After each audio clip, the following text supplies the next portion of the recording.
Tangan saya itu sering kaku, kalau buat rajang-rajang apa-apa itu sering kaku, sering geringgingan, lutut saya juga sakit.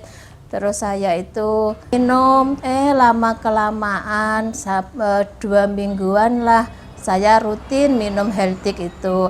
Alhamdulillah kok nyeri pada lutut, pada tangan, itu kok berangsur-angsur membaik.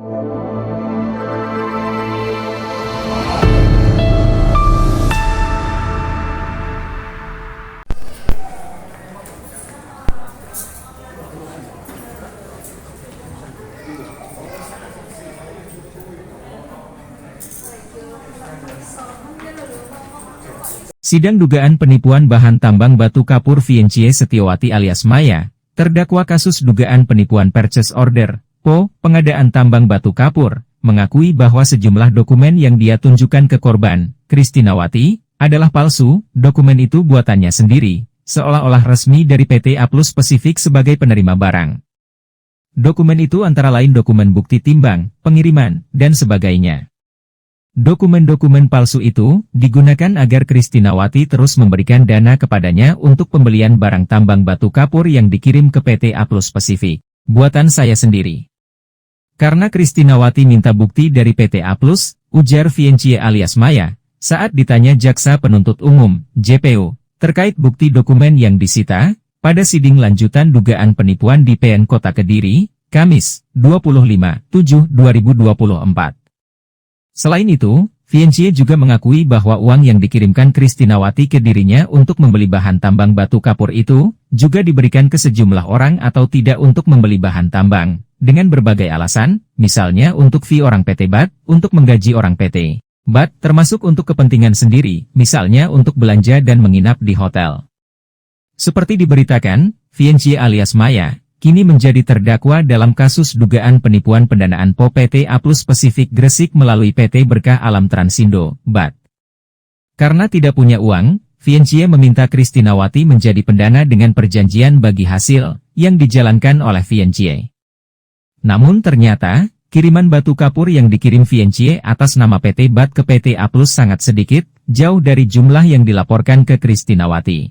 Akibatnya, Kristinawati mengakami kerugian hingga miliaran rupiah.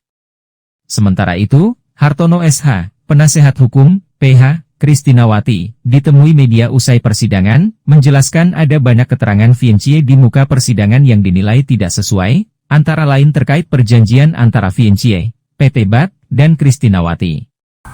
Dia ini kirim pakai truk kecil, yang notabene muatannya kalau truk kecil itu sekitar 10 ton.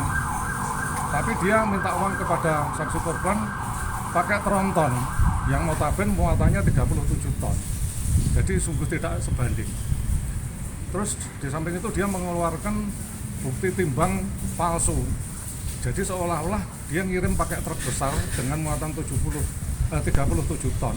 Sedangkan dia hanya mengirim selama ini mulai Mei sampai September itu pakai kendaraan kecil terus.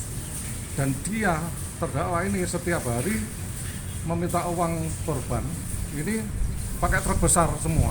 Jadi selisihnya banyak sekali, antara 10 ton per truk dengan 37 ton per truk. Dan itu dilakukan setiap hari meskipun dia tidak mengirim ke PT A Plus, tidak mengirim. Jadi dia itu sangat minim sekali. Memang betul untuk mengelabui korban, dia ngirim ke A Plus itu cuma 1 bulannya ada 2, ada 1 gitu 1 bulannya itu. Ada juga di bulan Agustus memang agak banyak, itu 92 hari, tapi terkecil. Tapi selama ini dia meminta uang korban itu terbesar.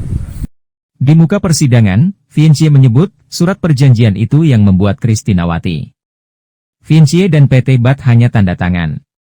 Menurut Hartono, pernyataan Viencie itu dengan kenyataannya terbalik 180 derajat. Justru Kristinawati yang tinggal tanda tangan. Karena Kristinawati mengoperasikan komputer saja tidak bisa. Saat ke PT BAT, konsep surat perjanjian itu disodorkan. Banyak keterangan yang tidak benar. Ya karena penipu, ya tetap menipu, jelas Hartono.